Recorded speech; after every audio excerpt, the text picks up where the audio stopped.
여러분, 육상 경기에 꽂히자 올림픽의 대미래에 장식하는 상징적인 종목이 있습니다. 여러분, 그것이 무엇인지 아십니까? 42.19km를 달리는 마라톤입니다. 그런데 마라톤 경기를 유심히 보면 42.19km 완주가 아닌 좀 특별한 목적을 가지고 달리는 선수들을 우리가 볼 수 있습니다. 바로 페이스메이커라는 선수들입니다. 이들은 경기에서 다른 선수들이 지치지 않고 끝까지 완주할 수 있도록 바로 곁에서 바람을 막아주고 호흡과 보폭을 맞춰주며 이 선수들의 페이스를 조절해주는 역할을 합니다. 지친 선수가 포기하고 싶을 때는 조금만 더 힘내세요, 지금 페이스가 아주 좋습니다 라고 끊임없이 격려해주면서 약 35km 지점까지 자신의 온 힘을 다해서 함께 선수와 뛰어줍니다. 한 마라토너가 가슴 뭉클한 이런 고백을 한 적이 있습니다. 심장이 터질 것 같고 사방이 캄캄해지면서 내가 여기서 멈추면 죽겠구나 싶은 극심한 고통의 순간, 즉 마라톤의 데드 포인트가 찾아왔을 때의 이야기입니다. 도저히 한 걸음도 더 뗄 수가 없어서 트랙 바깥으로 쓰러지려던 그 순간 바로 옆에서 규칙적이고 힘찬 발소리가 들리더랍니다. 바로 자신의 페이스메이커였습니다. 그는 지친 마라토너의 눈을 바라보면서 나를 바라보세요, 내 발소리를 들으세요, 내 보폭에 맞추어서 딱 3걸음만 더 내딛는 겁니다 라고 외쳤습니다. 이 마라토너는 내 다리 힘이 아니라 곁에서 함께 뛰어주는 그 사람의 발소리와 호흡에 의지해서 한 걸음을 더 내디뎠고 결국 눈물을 흘리며 결승선을 통과할 수 있었습니다. 그는 고백하기를 만약 그 자리에서 나 혼자 뛰었더라면 자신은 주저앉아 영영 일어나지 못했을 것이다 라고 고백했다고 합니다. 사랑하는 성도 여러분, 우리가 실제 마라톤 경주는 아니지만 성경이 우리에게 말씀하듯 우리 모두는 인생이라는 거대한 경주를 내달리고 있습니다. 2시간 남짓을 달리는 경주가 아니라 많게는 100년 가까운 세월 동안 달리고 또 달려야 하는 인생 경주에 우리 모두가 참여하고 있는 것입니다. 그렇다면 사랑하는 성도 여러분, 인생이라는 거대한 마라톤 트랙을 우리가 달리면서 어떤 마음과 생각이 드십니까? 나 혼자만 이 무거운 짐을 짊어지고 달리고 있는 것은 아닌가? 나 혼자만 낙오되는 것은 아닌가? 여기서 멈추면 내 인생은 끝나는 것이 아닌가? 여러분, 혹시 이렇게 철저한 고독과 두려움 속에 빠져 이 자리에 앉아 계시지는 않으십니까? 오늘 보면 14절 말씀에 보면 여호와께서는 모든 넘어지는 자들을 붙드신다라고 우리에게 약속해 주셨습니다. 여러분, 우리가 믿는 하나님은요, 저 높은 보좌 위에서 심판관의 자리에 앉아서 더 빨리 뛰어, 너 왜 그것밖에 못 뛰어, 왜 또 그렇게 넘어져 있어 라면서 우리를 다그치시거나 우리를 정죄하시는 분이 결코 아니십니다. 그분은 우리들의 인생 레이스 바로 옆에서 우리를 지켜보시면서 우리의 보폭을 맞추고 계시는 우리 영혼의 페이스메이커이십니다. 우리들이 인생 경주를 달리면서 외로운 눈물을 흘릴 때 우리 곁에서 발소리를 내어주시고요, 우리의 무릎이 꺾여 쓰러질 때 우리를 강한 손으로 붙들어 주시는 분이 바로 우리의 아바 하나님이십니다. 그러므로 사랑하는 성도 여러분, 오늘 이 금요 영성 집회의 찬양과 말씀 그리고 기도의 시간을 통해 주님의 따스한 호흡을 느낄 수 있는 이 밤이 될 수 있기를 간절히 소망합니다. 인생의 무거운 짐을 짊어지며 고통과 탄식 속에 살아가던 우리를 향해 사랑하는 아들아, 사랑하는 딸아, 내 손을 잡아라, 내가 너와 함께 달리고 있단다 라고 말씀하시는 주님의 위로의 음성을 듣고 무너진 우리의 삶의 자리에서 다시 일어설 수 있는 기적의 밤이 될 수 있기를 주님의 이름으로 축복합니다. 오늘 본문은요, 다윗의 찬송시입니다. 시편 150편 중에 절반에 가까운 73편의 시가 바로 이 다윗의 시입니다. 그런데 오늘 본문은 시편에 기록된 수많은 다윗의 시편 중에 다윗의 이름이 명시된 마지막 시편입니다. 마치 최종 결산과 같은 시편이 바로 오늘 145편인 것입니다. 위대한 신앙인이자 기도의 사람이었던 다윗이 그의 파란만장한 인생의 황혼기에 이르러 자신의 평생 신실하게 인도해 주신 하나님을 돌아보며 고백한 영성의 결정체가 바로 오늘 본문의 말씀인 것입니다. 여러분, 하나님의 마음에 합했던 사람 다윗, 여러분 그의 인생이 어떠했습니까? 그는 소년 시절에 우리가 잘 알고 있는 것처럼 블레셋 장수 골리앗을 무너뜨리는 영광을 맛보았습니다. 사울이 죽인 자는 천천히요, 다윗은 만만이로다라는 여인들의 승전가를 들을 만큼 그의 명성이 그야말로 자자했습니다. 그러나 사울왕의 극심한 질투와 분노로 인해 약 10여 년 동안 유다 광야와 그리고 아둘람굴을 방황하며 다윗은 죽음의 위기를 매일같이 넘나들었습니다. 사울이 죽고 다윗이 왕이 된 이후에 여러분 다윗이 평안했을까요? 그렇지 않습니다. 그는 밧세바를 범하는 뼈아픈 죄를 지었고요, 그 처절한 죄의 대가로 자신의 친아들인 압살롬에게 반역을 당해서 맨발로 울며 예루살렘을 탈출해야 했던 비극의 주인공이기도 했습니다. 게다가 자식들이 서로 시기하고 죽이는 집안의 풍파를 다 겪어야 했던 비운의 주인공이 바로 다윗이었습니다. 그렇게 산전수전, 공중전까지 다 겪은 다윗이 인생의 이 마지막 자락에서 하나님을 향해 내린 결론이 무엇이었습니까? 하나님은 변덕스럽습니다. 하나님은 나를 고통스럽게 했습니다. 인생은 덧없고 인생은 상처뿐입니다. 여러분, 다윗이 이렇게 고백했을까요? 그렇지 않습니다. 다윗은 오늘 본문을 통해 하나님은 한결같이 신실하시며 넘어지는 자들을 붙들어 주시고 줄인 자를 채워주시며 부르짖는 자에게 가까이 하시는 참 좋은 아버지이심을 선포하고 있습니다. 내 인생의 모든 사망의 음침한 골짜기마다 하나님의 발자국 소리가 끊이지 않았고 그분의 손길이 미치지 않은 곳이 없다고 다윗 그가 인생의 황혼기에 하나님을 노래한 것입니다. 오늘 본문 14절 말씀인데요, 함께 읽어보겠습니다.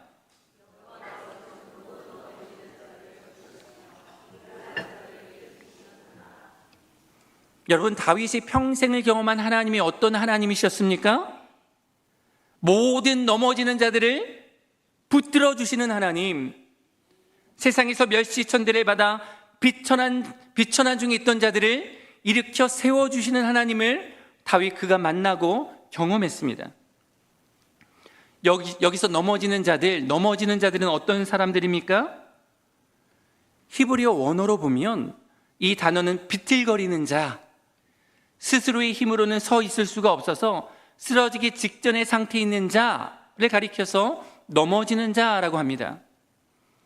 그리고 이어지는 비굴한 자들은 성격이 야비하거나 비열하다라는 뜻이 아닙니다. 여러분, 이 말은 히브리어로 케프핌이라는 말입니다.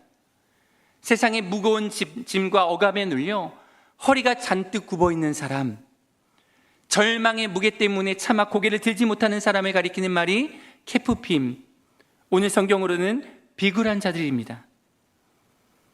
여러분, 그렇게 쓰러지기 일보 직전에 있던 사람, 세상의 무거운 짐과 절망의 무게에 짓눌려 고통 중에 신음하던 자들을 우리 하나님께서는 외면하지 않으시고 하나님의 크신 손을 펼치사 그들을 붙잡아 주시고 그들을 건져 주시고 그들을 일으켜 세워 주셨다라는 것입니다. 사실 다윗의 인생이 그러했습니다. 장인이자 이스라엘 최고 권력자인 사울의 칼날을 피해 그가 도망칠 때의 일이었습니다. 그가 피하고 또 피하다 못해 원수의 나라인 블레셋의 가드왕 아기스에게로 숨어 들어갔습니다. 사무엘상 21장 10절 말씀을 보십시오.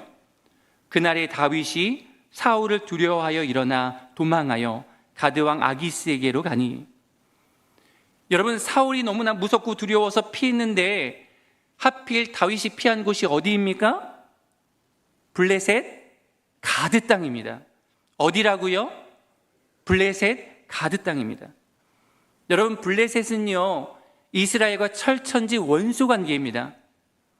게다가 다윗이 과거에 물맷돌로 쳐 죽인 거인 골리앗의 고향이 바로 이 가드 땅입니다. 사무엘상 17장 4절 말씀을 보십시오. 블레셋 사람들의 진영에서 싸움을 도두는 자가 왔는데 그 이름은 골리앗이요 가드 사람이라. 여러분, 다윗의 정체는 곧장 탄로나고 말았습니다. 이제는 가드 땅 안에서도 그를 향한 죽음의 공포가 깊이 있게 엄습해 왔습니다. 여러분, 이때 다윗이 살아남기 위해 그가 선택한 방법이 무엇인지 아십니까? 미친 척하는 겁니다. 뭐 했다고요? 미친 척했습니다. 대문짝에 낙서를 그적거리고요, 수염에 침을 질질 흘리는 미친 사람 신용을 했던 것입니다. 사무엘상 21장 13절 말씀입니다. 그들 앞에서 그의 행동을 변하여 미친 채 하고 대문짝에 그적거리며 침을 수염에 흘리매. 여러분, 한때 골리앗을 쓰러뜨렸던 이스라엘 영웅입니다. 하나님 앞에 왕으로 기름 부음을 받은 자입니다. 그런데 그런 다윗이 생존을 위해서 적들 앞에서 미치광이 흉내를 내며 바닥을 기고 있는 것입니다. 한번 생각해 보십시오. 상상해 보십시오. 인간으로서 자존심이 완전히 박살난 가장 비굴하고 비천한 자리에 다윗 그가 내려갔던 겁니다. 여러분, 가드왕 아기스는요, 그런 다윗을 보면서 저 미친 자를 당장에 내쫓아라 라고 신하들에게 명령하면서 그를 경멸했습니다. 여러분, 그렇게 세상은요, 우리가 쓰러지고 넘어지고 자빠지면, 우리가 엎드러지면 우리를 짓밟고요, 우리를 조롱합니다. 그러나 사랑하는 성도 여러분, 우리 하나님은 세상과 달랐습니다. 다윗이 그 수치스러운 미치광이의 자리에서 속으로 피눈물을 흘리며 신음하고 있을 때 하나님께서는 그 비참한 자리에 친히 찾아오셨습니다. 적들의 눈을 가려주셨고요, 다윗이 무사히 빠져나갈 수 있도록 모든 상황과 형편을 온전하게 하나님께서 주관해 주셨습니다. 여러분, 그때 다윗은 분명하게 깨달았을 것입니다. 내가 이 세상에서 가장 비참하게 엎드려져 있을 때도 하나님께서는 나를 부끄러워하지 않으시고 내게 손을 내밀어 나를 일으켜 주시는 분이시구나. 여러분, 다윗이 경험한 또 하나의 사건이 있습니다.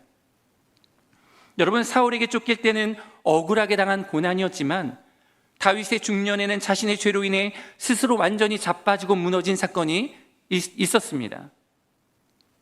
그 사건이 사무엘하 11장에서 15장에 기록되어 있는데요, 여러분, 왕이 된 다윗이요, 영적으로 나태해졌습니다. 여러분, 영적으로 나태해졌다라는 것은요, 하나님과의 관계가 멀어졌다라는 것입니다. 그렇게 하나님과의 관계가 멀어지고 영적으로 나태해졌을 때 그가 끔찍한 죄를 저질렀음을 우리가 잘 알고 있습니다. 어떤 죄입니까? 충신 우리아의 아내 밧세바를 범하고요, 그 죄를 덮기 위해서 우리아를 죽인 것입니다. 여러분, 그 대가로 다윗 그의 집안에는 칼바람이 떠나지 않았습니다. 급기야 친아들 압살롬이 반역을 일으켜서 아버지 다윗을 죽이겠다고 군사를 이끌고 지금 쳐들어왔습니다. 다윗은 아들에게 왕궁을 빼앗긴 채 맨발로 울면서 피난길에 올랐습니다. 여러분, 이때의 상황은요, 젊은 날 사울에게 쫓길 때와 비교도 되지 않을 만큼 정말 비참했습니다. 왜 그렇습니까? 이번 고난은 남을 탓할 수가 없었기 때문입니다. 다윗 자기 자신의 죄와 허물 때문에 완전히 무너져 내린 자리였기 때문입니다. 아마도 분명 사단은 그의 귀에 속삭였을 것입니다. 네가 그러고도 왕이야? 네가 그러고도 하나님의 자녀야? 너는 이제 끝났어. 그러나 사랑하는 성도 여러분, 우리 하나님은 어떤 분이십니까? 다윗이 철저하게 회개하고 눈물로 침상을 적셨을 때 그를 결코 외면하지 않으신 분이십니다. 비록 무서운 죄의 대가는 치르게 하셨지만 그의 영혼을 파멸의 지옥 밑바닥에 그냥 버려두지는 않으셨습니다. 그야말로 기가 막힌 웅덩이와 수렁에서 그의 영혼을 끌어올려 주셨습니다. 여러분, 다윗은 그렇게 완전히 넘어지고 실패하고 아무런 소망 없이 무너져 있을 때에도 그 밑바닥에서 자신을 든든히 받쳐주신 하나님의 신실하신 손길을 경험했던 것입니다. 사랑하는 성도 여러분, 지금 무엇 때문에 낙심하고 계십니까? 무엇 때문에 여러분의 마음이 짓눌려 고통하고 계십니까? 마귀가 주는 죄책감 때문에, 혹은 내 힘으로 해결할 수 없는 여러 가지 문제 때문에 비틀거리며 여러분 쓰러지기 일보 직전에 그러한 상황 가운데 놓여 계십니까? 꼭 기억하십시오. 주님은 우리를 정죄하기 위해 오신 것이 아니라 우리의 모든 무거운 짐을 벗기시고 우리를 일으켜 세우시기 위해 이 밤 성령의 은혜로 우리를 찾아오신 줄 믿습니다. 여러분, 내가 지금 넘어졌다라는 그 사실 때문에 낙심하지 마십시오.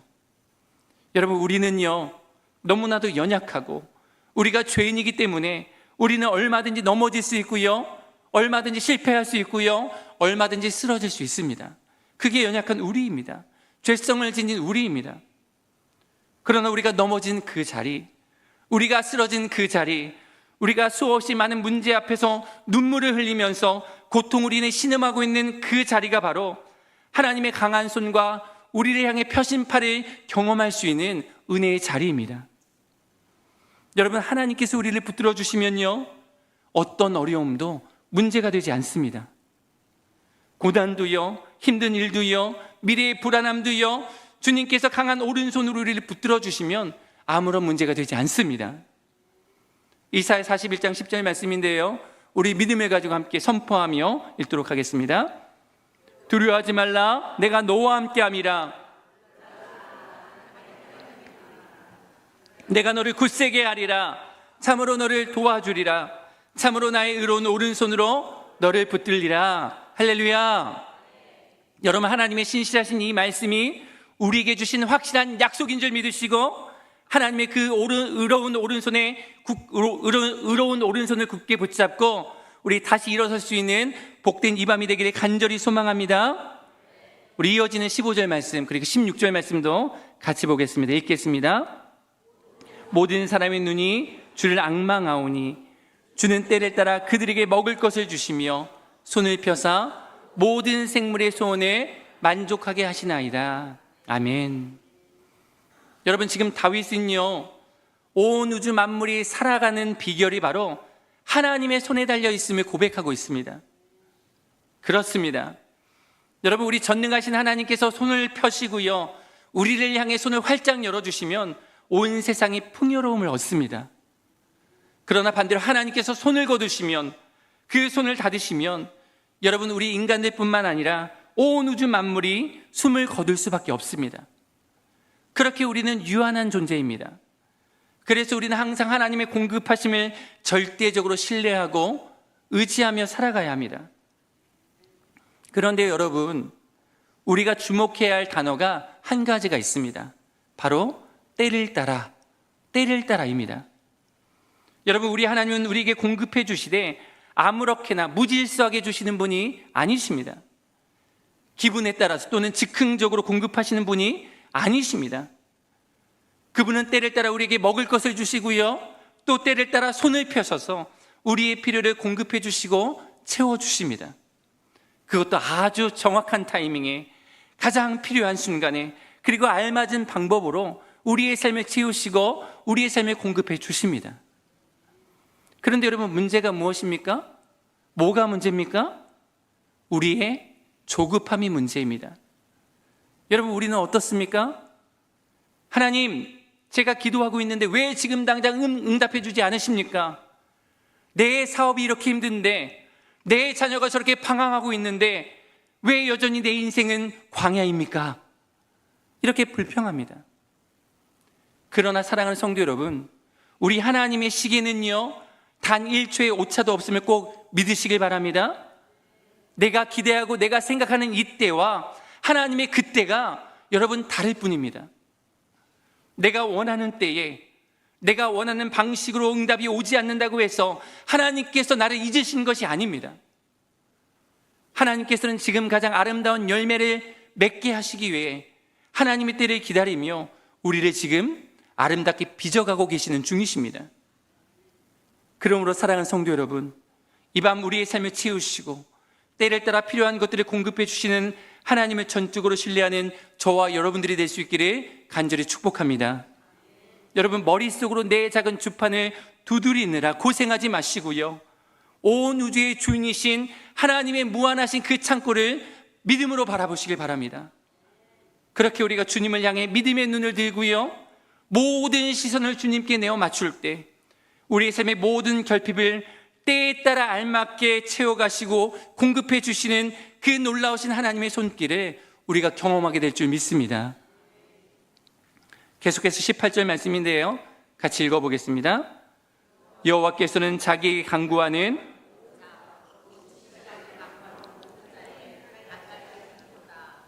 여러분, 이 말씀이 외롭고 지친 마음으로 주님 앞에 나온 우리에게 소망의 능력이 되기를 간절히 소망합니다. 여러분, 우리 하나님은요, 저 멀리 계시는 분이 아니십니다. 우리의 지친 마음, 우리의 고독하고 외로운 마음, 우리의 상한 심령, 우리의 괴로움을 나 몰라라 하시는 분이 아니십니다. 뒷짐 만지고 계시는 분이 아니십니다. 그분은 항상 곁에 계십니다. 찾아와 주십니다. 가까이 계십니다. 누구에게 말입니까? 하나님 자기에게 간구하는 모든 자, 곧 진실하게 간구하는 자에게 우리 주님께서 찾아가 주시고 가까이 해주시고 함께 해주십니다. 여기에서 진실하게 간구한다, 진실하게 간구한다라는 이 말은요, 외식이나 거짓 없이 내 영혼의 부끄러운 민낯을 있는 그대로 다 가지고 주님 앞에 나아가는 것을 말합니다. 여러분, 우리가 사람 앞에서는요, 체면 때문에 혹은 직분 때문에 거룩한 척, 아무런 문제 없는 척, 여러분 숨길 수가 있습니다. 괜찮은 척 미소를 지을 수도 있습니다. 그러나 여러분, 하나님 아버지 앞에서까지 우리가 그럴 필요가 전혀 없습니다. 하나님 앞에서는요, 우리가 감출 것도 없고요, 숨길 수 있는 것도 없습니다. 우리 있는 모습 그대로를 우리가 주님 앞에 다 가지고 나아가야 합니다. 하나님, 내가 지금 너무 힘이 듭니다. 내 마음이 그야말로 지옥 같습니다. 내 믿음이 지금 바닥을 치고 있습니다. 나는 정말 형편없는 존재입니다. 그래서 주님께서 지금 나를 도와주지 않으시면, 나를 살려주지 않으시면, 주님께서 나를 붙잡아 주시지 않으시면 내 삶은 아무런 소망이 없습니다.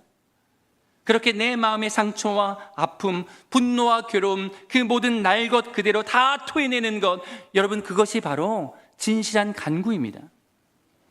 그렇게 우리가 상한 심령을 있는 그대로 주님께 가지고 나아갈 때 하나님께서 우리를 찾아와 주시는 것이고요, 우리를 가까이 해주시는 것이고요, 우리를 만나 주시는 것이고요, 우리의 모든 상한 심령을 어루만져 주시는 것입니다. 그런데 여러분, 여기서 가까이 하신다, 이 가까이 하신다라는 말은요, 히브리어로 카로브라는 말인데요, 이 말은 단순히 물리적인 거리가 가깝다라는 뜻을 넘어서서 상대방의 숨소리가 들릴 만큼 친밀한 관계를 의미하는 것입니다. 뭐가 들린다고요? 상대방의 숨소리요. 여러분, 상대방의 숨소리가 들리려면요, 얼굴과 얼굴이 완전히 맞닿아야 합니다. 그래야 상대방의 숨소리가 들립니다. 그렇게 밀착해야 숨소리가 들립니다. 여러분, 그렇습니다. 우리가 우리 골방에서, 그리고 이 예배당 의자에 기대어 주님의 이름을 부르면서 눈물을 흘릴 때에 우리의 아버지가 되시는 하나님께서는요, 우리의 작은 신음까지도 들릴 만큼 가까이 우리에게 다가오셔서 우리를 안아주십니다. 하나님의 영광의 그 얼굴을 우리에게 딱 밀착해 주셔서 우리의 눈물을 닦아주시고 우리의 상한 심령을 어루만져 주십니다. 19절과 20절 말씀도 계속해서 보십시오. 하나님은 하나님 자신을 경외하고 사랑하는 자들의 기도를 결코 외면하지 않으십니다. 우리의 부르짖음을 들으시고 반드시 우리를 구원해 주십니다. 불꽃 같은 눈동자로 우리를 살피시고 완전하게 우리를 보호해 주십니다. 여러분, 우리가 이 은혜의 말씀을 굳게 붙잡아야 합니다. 여러분, 사방이 벽으로 가로막혀 있어서 도저히 빠져나갈 구멍이 없다고요? 그래서 낙심이 되고, 그래서 절망이 된다고요?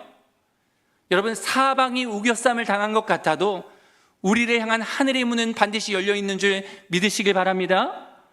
그러니 우리를 둘러싸고 있는 그 답답한 상황, 우리를 가로막고 있는 막막한 벽들을 바라보며 우리가 절망할 것이 아니라 믿음의 눈으로 하나님을 바라보고 신앙의 눈으로, 영의 눈으로 우리 하늘을 바라봐야 합니다. 그리고요, 주님께 진실한 마음으로 간구해야 합니다. 우리의 모든 아픔을, 우리의 모든 괴로움을, 우리의 모든 답답함과 막막함을 주님께 다 토로해야 합니다. 주님 앞에서는요, 여러분, 꾸밀 것이 없습니다. 괜찮은 척할 필요도 없습니다. 마치 어린아이가요, 부모에게 절실하게 도움을 요청하는 것처럼 주님을 그렇게 찾고요, 그렇게 주님을 부르짖으면 됩니다. 그러면 우리 주님께서 하늘의 천군 천사를 동원해 주셔서 우리를 답답하게 만드는 모든 사방의 벽을 허물어 주실 줄 믿습니다. 그러므로 사랑하는 성도 여러분, 이 놀라운 사실을 꼭 믿으시고 기억하시고 자기를 사랑하는 자들을 눈동자처럼 지키시는 하나님, 우리 인생 가운데 가까이 찾아오시는 그 주님을 이 시간 간절히 갈망하시고 사모하시는 복된 밤이 될 수 있기를 간절히 소망합니다. 사랑하는 성도 여러분, 이 마라톤 선수가요, 외롭고 고통스러운 42.19km를 완주할 수 있는 이유는요, 옆에서 함께 뛰어주며 이 속도를 조절해주는 페이스메이커가 있기 때문입니다. 여러분, 우리 인생이라는 영적인 마라톤도 마찬가지입니다. 인생이라는 거대한 트랙을 달리면서 나 혼자인 것 같은 외로움과 고독함에 우리가 때로는 눈물 지을 때도 있습니다. 삶의 무게가 너무나도 무거워서 더는 아무것도 할 수 없는 무기력함에 우리가 절망할 때도 있고요, 불확실한 미래를 생각하며 알 수 없는 불안감에 우리가 몸소리를 칠 때도 있습니다. 그러나 사랑하는 성도 여러분, 우리가 넘어질 때 손을 내밀어 우리를 붙잡아 주시는 분, 우리의 보폭을 맞춰 주시는 분이 계십니다. 그분이 누구이십니까? 바로 우리의 아바 하나님이십니다. 여러분, 그분은 절대 우리를 떠나지 않으십니다. 우리 곁에 딱 달라붙어서 지친 우리를 격려해 주시고 우리의 경주를 이끌어 주시며 넘어지지 않도록 끝까지 붙잡아 주십니다. 그러므로 사랑하는 성도 여러분, 환경을 바라보며 낙심하지 마시고 눈을 들어 신실하신 하나님을 바라보시길 바랍니다. 우리의 바로 곁에서 우리의 숨소리를 듣고 계시는 그 주님께 진실하게 간구하시길 바랍니다. 미사 여구도 필요하지 않고요, 꾸밈 없이 진실하게 나의 상한 모든 심령을, 답답하고 가슴 아픈 모든 상황을 주님께만 아뢰시길 바랍니다. 주님께 어떻게 간구해야 할지, 어떻게 기도해야 할지, 어떻게 부르짖고 아뢰어야 할지 여러분 모르시겠다면요, 괜찮습니다. 주님하고 부르짖기만 하면 됩니다.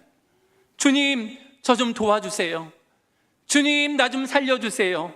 주님, 나 좀 안아주세요. 여러분, 우리가 그렇게 부르짖기만 하셔도 됩니다. 그러면 여러분, 우리 주님께서 반드시 하늘의 문을 열어주시고 하나님의 강한 손과 표심팔로 우리를 굳게 붙잡아 주실 것입니다. 우리가 이 믿음의 경주에서 외로이 낙오하지 않도록 끝까지 완주하여 승리의 면류관을 받았을 수 있도록 주님께서 은혜로 이끌어 주실 것입니다. 그러므로 사랑하는 성도 여러분, 오늘 이 밤 그냥 돌아가지 마시고요, 목마른 사슴이 시냇물을 찾기 갈급함 같이 우리의 영혼이 주님을 찾고 또 찾는 그 갈급함 가지고, 그 사모함 가지고, 그 갈망을 가지고 주님 앞에 엎드릴 수 있는 복된 이 밤 될 수 있기를 간절히 축복합니다. 우리 주신 말씀 기억하면서 같이 찬양하길 원합니다. 우리의 작은 신음에도 응답하시는 하나님, 우리가 어느 곳에 있든지 우리의 삶을 붙잡아 주시고 은혜로 이끌어 주시는 그 놀라우신 하나님을 믿음으로 바라보면서 함께 찬양하며 우리가 기도할 수 있기를 원합니다.